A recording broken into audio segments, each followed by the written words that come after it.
It has been an emotional first week of testimony in the first criminal trial connected to the Apalachee High School shooting. Colin Gray is accused of allowing his son, Colt, access to the weapon allegedly used in the shooting that claimed 4 lives. We have been streaming this trial live all week long on 11 Alive Plus. 11 Alive's Angelina Salcido joins us now live from the streaming center. Angelina, jurors heard from investigators, school leaders, family members, and students who survived this week. Yeah, and Zach, not only that, but they also heard about the warning signs, missed opportunities, and unimaginable loss.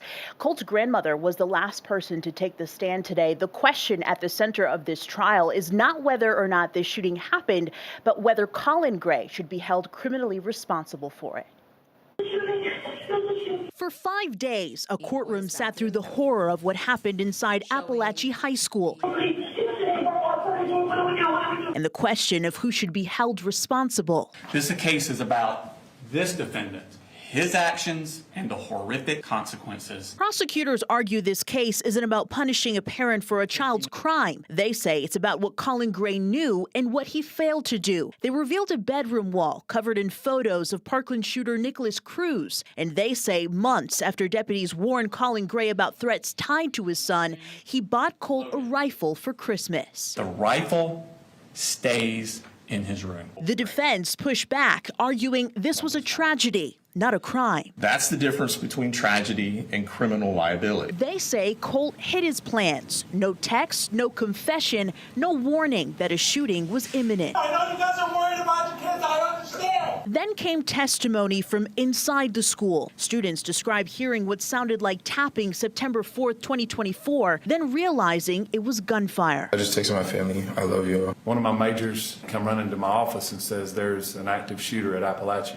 And I said, there's no way. Deputies describe smoke filling the hallway, a silhouette at the end. When they reached Colt Gray, they say he was compliant. The rifle at his feet, extra magazines in his pockets. But the most powerful moments came from students who survived. I'm a kid and I got shot. I asked him to hold my hand because I was scared. The state pointed to warnings, a Discord threat, advice from deputies to lock up guns, emails where Colin Gray wrote, "He needs help. Anger, anxiety, quick to be volatile." The defense highlighted what didn't happen. They say law enforcement could not substantiate a threat, and no one told Colin Gray his son was about to carry out a shooting. Your job is to decide whether or not Colin Gray knew what Colt was going to do.